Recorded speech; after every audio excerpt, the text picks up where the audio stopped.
कमिला पानी बढ़िला दुर्दशा उपर मुंडर बन्या छाड़ी हेले उजाड़ी देछि जीविका। भद्रकर विभिन्न अंचल में संकट आनी बन्या परवर्ती स्थिति। भद्रक ब्लॉक अधीन राजुआली बिंधा गाँवर अधिवासी गुरुतर भाव प्रभावित होती। सालंदी और नालिया नदी मध्यस्थल गाँ बन्या द्वारा बेसी प्रभावित होती। नदी और रास्तार बड़ बड़ घाई होगा जो दीर्घ 5 दिन धरी जलबंदी थिले गाँ लोक। एवं बन्या पानी कमिबा परे लोके निज घर को बाहुड़ी थिले भी जीविका को नहीं चिंतार पड़िछंती। बन्या पानी जोगु राजुआली बिंधा ग्रामवासी पनीपरिबा चाष कार्य संपूर्ण नष्ट होईछि।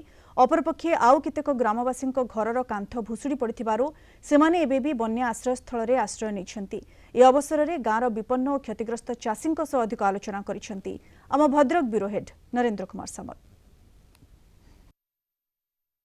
सारा पनीपरिया चाष 30 गुण खण करथिलु।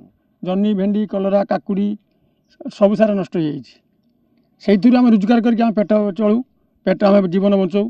या परवर्ती जो आर आसंता मास को पुणी या जन्नी बिना जो कोबी मूला ये सब लगे यही आम बंचिकी जो 10-15 हज़ार टाइम रुए आम मंजी कि पुणी चाष दुबारा करूँ कि सार आम बर्तमान बचू कि सार चिंता बुढ़ा लोक मुझे चाष कर मुंड को जन्नी भेंडी सब रकम नगे नगला भितर फल आउची सब बुड़ीगला। कलर सहज बुड़ी जाइए मंचा कर बहुत पैसा खर्च कर बुड़ी जाइए। घर अवस्था किसी नहीं आज्ञा एकदम घर भांगी जाइए। चाष तो गला गला चाष जहाँ जा बहु अनर्गल किंतु आम बंचा बड़ कष्टकर हम। जदि गवर्नमेंट आमको किसी साहाय्य करती ताला आम उपकृत हो पारू। मोर तो बिल्कुल किसी नहीं। घर आप देखिए बिलर से मटी घर सी भी नहीं आउ चाष बजा दी माने खंड जमीन सी भी नहीं। झंडी जन्नी भेंडी कलरा सी भी नहीं।